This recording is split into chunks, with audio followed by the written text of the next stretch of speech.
Hey, what's going on, people? It's your man Rosa here, and today I'm going to review the third and final season of Squid Game.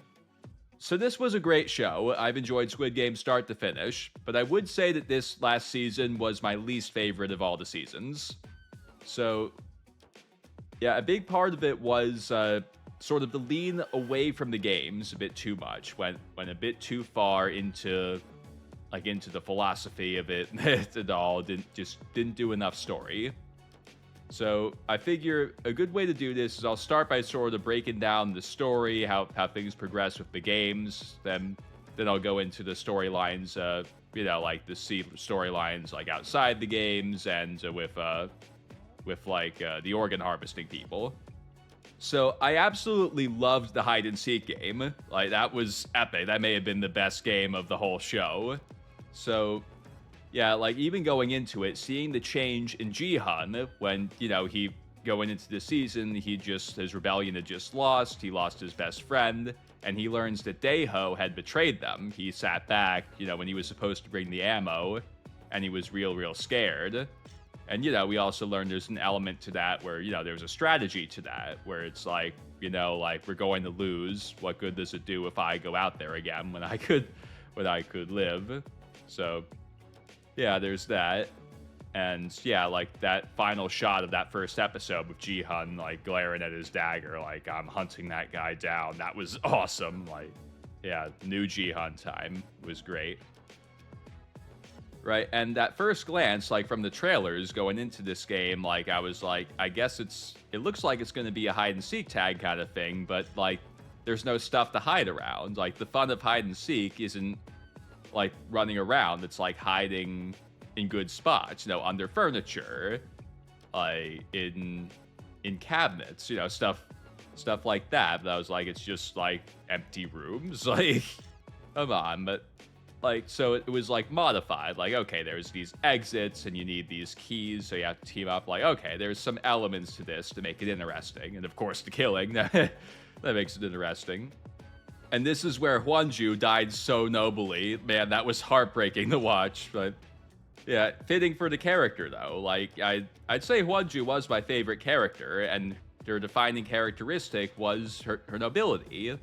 Like she had the exit door opened, and she went back for those poor people that she left, and they watched her get stabbed in the back. It was, oh man, that was so heartbreaking, but. Yeah, fitting for the character, and she saved them. She did. So I love that. Right, and that did set up the friction between Junhee and Wonji. Yeah, that carries into the final game. She told him this baby's not yours. So we don't really know what he was thinking in that final game. Like, was there a point that he did want to save the baby? Was it just a strategy for him to eliminate more people so that he got a bigger prize? Like, we don't really know. Yeah, and I'll talk more about that later, how, that could have been better if we did know. Yeah, so, yeah, we'll get to that. And man, watch, what are their names? They're written here somewhere. Yeah, they're right here. It's Young-sik and his mom, Gamja. So, yeah, they were also two really good characters, the mother-son dynamic. And, man, watching her stab her son in the back because he was about to do something bad, oh, God. Oh, and they acted it so well, like that whole story, like he was always just pathetic, and she had to carry him through life, and she also had to take him out. Like, God, what a heart-wrenching story, but they acted it so well, and the execution, man, that was well written. We had wondered in the trailers because there was that shot of her holding what looked like him, but we never would have guessed that she killed him. Like, wow. Yeah, I love the hide and seek game. That was the highlight of the show for me. And unfortunately, the remaining games just kind of got gradually worse. Jump rope, it got interesting at times, but that's a simpler thing to watch. And Yeah, it just wasn't as exciting. Like, I liked seeing, like, the strategy of, like, tricking players into screwing up, you know, the guy that was pushing people off, and when Minsu threw the canister that had those pills, so that guy whose name I'm not gonna remember would go after him. Like, yeah, I got swatted off when he said he saw it was empty just before, man. Yeah, I love that. Great, great and very fitting death for that character. And like great cinematography there too. Like he's like, it's empty. Whoa, and he's dead. Yeah, yeah. Fitting when the bad guys die badly. Yeah. And something that started at this point in the show and continued really until the very end is how, starting at this point in the show, Gi-hun just got boring. When his story became about protecting player 222, whoever that might have been, that any given time, it was just boring to watch. It was not as interesting as what he was doing before. And he was your main character from start to finish. Yeah, so that kind of hurt the middle stretch of the show. And the last game, Squid Game, that was very unsatisfying.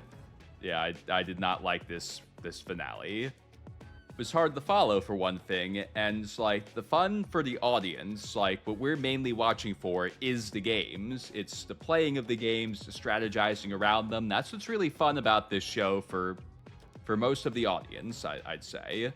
But I feel like a lot of the time, especially this season, it was written more around the philosophy of it. You know, the symbolism with it all, how the game is, you know, it's life in a game because life is a game. The greed and all that. I feel like that was a huge part of the vision that creator Hwang Dong-hyuk, sorry if I'm not pronouncing that right, I'm trying my best. I think that was a big part of his initial vision for this show, but it's just not what most people ended up watching it for. Yeah, and that's kind of part of what hurt it in this final stretch here. Yeah, so yeah, back to Squid Game. So yeah, and they were playing, and the first elimination was fine. They pushed Minsu off. It was like, yeah, that's believable. Yeah, you might as well take out the easier target before, and he's unpredictable. Maybe while you're trying to separate Gi-hun and the baby so that you can eliminate them in 2 separate rounds, maybe he does something and pushes one of you off. So yeah, maybe. Yeah, I'm like, okay, that's an okay move. Take out the easy target, move on. But then for the rest of it, Gi-hun gets so lucky, man. It was hard for me to watch. I was like, come on, he's getting so lucky here. Yeah, and I think something that really would have helped throughout the whole situation was if going into it we were shown more evidence that core 6 that was voting and all that didn't 100% trust each other, because really that second to last episode was about them setting up trust with each other, so that made it harder to carry in this idea that maybe they could turn on each other. But yeah, I think you needed to lean more into that ahead of time. Maybe 2 of them have a conversation to decide, hey, if something goes wrong, we turn on the others, right? And they're I need to establish more of that. Right. And yeah, and there's also the element to the less people that make it, the higher the reward for the people that do. So you could lean into that. Maybe someone that tall, mean guy, forms a plan, to eliminate more people. So yeah, so they can increase the reward. Maybe he teams up with that stocky guy because they'd probably be the 2 strongest people. And hey, we're just going to push people off as soon as we can, right? And they're yeah. So yeah, that things like that going into this game would have made the scrambles during the actual game more believable, because we would have known to expect them, even though I'm sure a lot of us kind of saw it coming. It's more entertaining. Something like that's more entertaining when it's confirmed ahead of time, when we know to look for it. That way we understand it when it's happening, because otherwise there's always that bit of doubt. We don't actually know that's what those people are thinking. because that no one's ever actually said that to us. Right, but yeah, so you establish ahead of time, okay, so some of them are thinking about turning on each other and they don't all trust each other, so that when it happens, we're like, okay, so that's what's going on in their heads, that now we are all on the same page. Right, so yeah, there's that. And that lunchbox guy, okay, first of all, before I get into the lunchbox guy, like, how would the young guys not immediately turn on the older guy in a situation like that? Like, especially if it's him that suggests, so we'll beat one of us up and carry him over just throw him off. How is your reaction not immediately, how about the old guy, right? Yeah, there's that. And yeah, then the lunchbox guy, how he killed himself because he didn't want to be the lunchbox. That's just not believable. Like, that's not what you would do in that situation. Like, even if he didn't trust them, like, didn't trust Gi-hun and the other guy what's his name? Who cares? You know who I'm talking about. Like, even if he doesn't trust it and they aren't just going to push him off, of course you'd gamble on it. Like, why just push yourself off? Like, of course you would gamble on that you somehow make it out alive. Right. Like what's he doing? Why? Yeah, so, yeah, I did not like Sky Squid Game, but then the ends, Gi-hun sacrificing himself to save the baby, that is the perfect end to his story. Like, he proves the investors and the front man that there is human decency. There are some people in the world that will do the right thing even when it doesn't benefit them. For him, when it really, really didn't, when he had to die. Like, yeah, there is true human decency in the world, whether they want to believe it or not. So yeah, that's the perfect ends to Gi-hun's story, at least. So yeah, at least season 3 got this correct. Yeah. So now that we're done with the games and Gi-hun, let's talk about No-Yul and Jin-shock. So yeah, I was spot on with my prediction here. Yeah, if you saw my predictions podcast, you saw, like, yeah, I totally called that her plan here is going to be to wound him just a little so that he'll get picked by the organ harvesters, and she'll ambush them, and that'll be their out. So yeah, nailed that. And they didn't both meet up with Junho, but one of them did. Jin-shock did. So yeah, sort of got that like on the way, right? So yeah, spot on with that prediction. Is what I'm going with there. Right, so I found the ending to their story satisfying. It was exactly what a C story needs to be. It was interesting to watch when it was on. We were rooting for a certain thing, and we got that certain thing. So yeah, it's well executed C story right there. Now let's talk about Junho. So again, I was right with this prediction, but I mean, come on, this one was easy. So yeah, what are we gonna do here?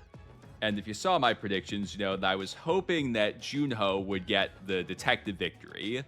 I remember wording it I feel like Captain Park, he's gonna call for backup, and there's gonna be a skirmish, and the mercs are gonna pull out a victory somehow and interrogate Captain Park for information about the islands, and that'll be how this proceeds. But I was hoping that what had happened instead was that Junho would get a detective victory of sorts, that he'd sniff out that Captain Park wasn't who he was saying he was. Right. So yeah, and someone did that second character, Woo-seok, he's the guy that snuffed that out. Something wasn't right about that. Why would he be holding a screwdriver? Something to think of it, this guy's story, is convenient. So they should have given Junho that story. The whole time I was it's the actual story is fine, but the wrong character is in it.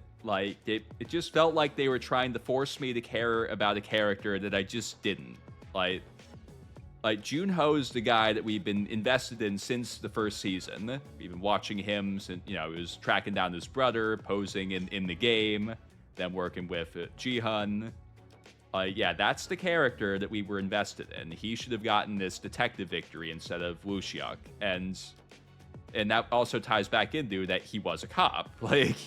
that was his profession. So yeah, like the actual story was fine, but the wrong character was leading it. Yeah, so those are my main thoughts with the story. Now let's talk some performances. So yeah, so something that I've learned as a critic as I've developed is like it's a lot easier than it used to be for me to tell the difference between good acting and bad acting. And man, something that really carries this show is the actors are really, really good. Like everything from the stars to the minor characters, they are good actors. Yeah, that goes back to acting coaches, casting, like yeah, all that stuff's really well done. That makes this show fantastic. So yeah, of course, Lee Jun-jae as Gi-hun, he's always been great since season 1. And there's some other characters, like really they're all good actors, but some particular performances I want to call out as really good are Park Sung-hoon as Hwonju, Yang Dong-jin as Park Young-sik, and Kang A-shim as Jang Gyemja, his mom. Yeah, so yeah, they were among my favorite performances. We have really good actors there, and yeah, like they were a privilege to watch. Really liked them. Another thing that makes this show really, really good is the cinematography. Like, yeah, it's another thing I have an eye for because I have a background in working film a little bit. So, yeah, so it's easy for people with like experience in it to sort of spot like, okay, this is a really good scene because of how it's shot, because of how it's edited. Like, yeah, like when you learn, you learn, and it makes like there's some people that like it makes everything terrible to watch because like if it's good or bad, if it could have been better and all that, but it doesn't bother me too much. So yeah, great cinematography for this show, especially to convey tension, like close quarters fights, like both physical and just like shouting at each other. Like yeah, like I remember when going into hide and seek when what's his name again, Daeho. Yeah, when Daeho confronted Gi-hun because he kept staring at him, like it started shouting at him. That's really well shot right there. Great tension conveyed, and the feeling was genuine. He's like, look, it wasn't my fault. Like your plan was terrible. Like yeah, like we should have just killed the other side. like I said we should do. Yeah, he's not wrong. Like they're like really the way I see it, they're both kind of to blame, but like right, yeah, these Daeho's not wrong calling Gi-hun out there. Like hey, like your plan was bad, but also Daeho didn't do what he said he was going to do. He did turn on his people. So yeah, we need to consider that in there. Yeah, so cinematography is also great, like in the Sky Squid game, even though I wasn't really a fan of that game, it was well shot. Like constantly showing Gi-hun like on the outside, like sometimes like through their little like huddle, like that's a great way to convey tension. Another thing I want to add to close out here is I think it is a mistake to end the show here. So the reason that it's ending, or at least as of now it's ending, is the creator Hwang Dong-hyuk has said that this is all he intends to do. But there's more story to tell here. Like there's more story to tell, and therefore more money to be made, if I'm being blunt. So yeah, like I think it is a mistake to end it here, and I think Netflix should just continue the show without him if he won't write more.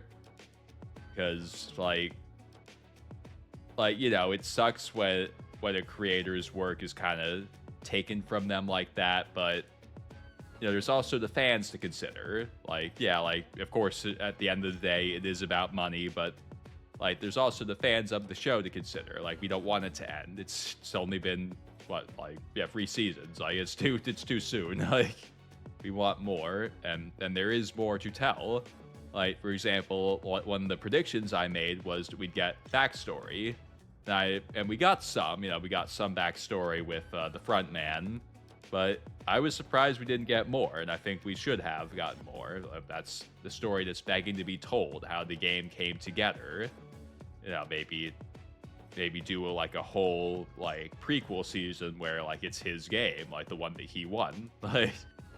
Yeah, so yeah, that's that's a potential future story to tell as part.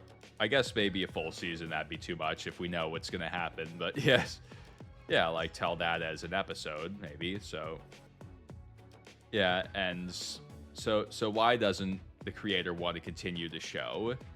Well, I think for him, like I was saying before, for him it was more about the metaphor of the game being life, the philosophy of the whole charade. But it just isn't that for us. Like that's not why most people actually watch it. Like so yeah, like I think like definitely the direction to go in for future seasons is to lean more into what we actually watch it for, the games. You know, the games and the strategizing around the games. Like that's really the more like the more interesting area for most people watching, rather than this recurrent metaphor of the game is life. There's no human decency. Like if you were rich, would you really be so different than people that are rich? Those kinds of questions. Like, yeah, it needs to be more about the games. Right. So, and there are other things to do with it. You can change the structure a little. I really like the whole idea is brilliant. Like why I fell in love with the show to begin with is it's a fantastic idea. You know, it's the idea that there's this association that hosts these games for people in debt where they have a chance to win a ton of money, but they die if they lose, and they just watch and laugh and think it's fun. Like that is awesome. That's a perfect idea for a show. And it combines the classic action adventure experience with some very thought-provoking drama. You know, and like with all the strategizing and stuff, it's all really fun. Right. So there's really no other show like it. It's a fantastic idea that's really never been done before. Well, I guess it's kind of like Hunger Games, isn't it? But all right. So there's some other shows that, well, some series figos that have been like it before, but really not quite exactly the same. All right, so yeah, and all the strategizing, believe it or not, the show it reminds me of is the CBS game show Survivor. Yeah, if you haven't seen that, like all these, it's a game show slash like reality show. All these people, you know, like like you and me, like just regular people apply to be on. They get shipped off to an island for the past few seasons. It's been Fiji. They've kind of settled on that as the location they like. They used to play with different locations more to be like part of the show, but then they kind of leaned into what most people actually watch it for. Like I've suggested that Squid Game do, right? And all these people, like you compete in challenges, and if you lose, you have to vote someone out, and you have to try and make it to the ends, then make your case to people that made it to a certain point in the game why you should be the winner. Yeah, then they vote. So yeah, there's a ton of strategy in that. Like there's like advantages hidden all over the place, you know, like around these islands that they're exploring. There's all these different ways to get certain edges in the game. People make alliances. So yeah, like if I were telling a season 4 Squid Game, I'd lean more into stuff like that. Like maybe instead of like that big room with the bunks, like they have like this, I guess it has to be like an interior space to contain them, but like a, like a multi-room kind of thing with like different areas to explore where there could be advantages, maybe, like stuff like that, like ways to like learn secrets about future games, like maybe finding certain items that you can use in the games, right? And maybe like the game people support them forming some sort of like in-game economy where like certain players like players trade stuff with each other, and maybe they have to like grow their own food. And someone that's like good at that can like trade food for information. Maybe there's of course going to be someone trading sex for stuff. So I'd lean into stuff like that for a season 4, like focus on the games and all the strategy around them when you're in the place. On, I guess, like the obvious place to go would be the American version of the game. Like focus on stuff like that. What else? Let's see. Maybe like maybe they're put on teams from the start. Maybe I do that more into season 5, like, you know, because you don't want to throw too much into it into just the next season. Maybe like eventually it becomes like a tournament with teams, and eventually you have to like kill your team off or something, then you get a new team, you know. Yeah, like how that changes how you think about things. Yeah, like all good stuff. And of course, the story that's really begging to happen is, like, I guess this would be the real final season of the show, assuming they do continue it without the creator. Is, you know, the story that's begging to happen is Gi-hun's daughter enters the game. You know, she was just given his bloodied uniform and his winnings. So, you know, she's got to have questions, right? Yeah, so what's begging to happen there is she somehow gets into the game. Maybe she's investigating her father, finds like those cards, and eventually like, yeah, like finds herself in the American game facility, and she's the person that ends up putting a stop to it. Yeah, that's what's begging to happen here. So yeah, like I just think there's too much more story to be told here to end now. Like, there's so much more you could do with this. I'd of course dream of working on something like Squid Game. Like, I probably will need to consider a career change soon. Yeah, if you don't know, this is not my main channel. I'm mainly a Bethesda Game Studios YouTuber. I cover games like Skyrim and Fallout on my main channel. But this is a new channel I started. But yeah, so yeah, I may need to consider getting something else soon though, because that's just not paying the bills. I just haven't gotten it to a place where I can use it as my career for the foreseeable future. But yeah, so among things I'll consider is going back in entertainment. I'm under no delusion that I'm somehow going to end up writing Squid Game, but yes, you know, I dream of at least, you know, doing something along those lines, being a production assistant, some kind of consultant in that.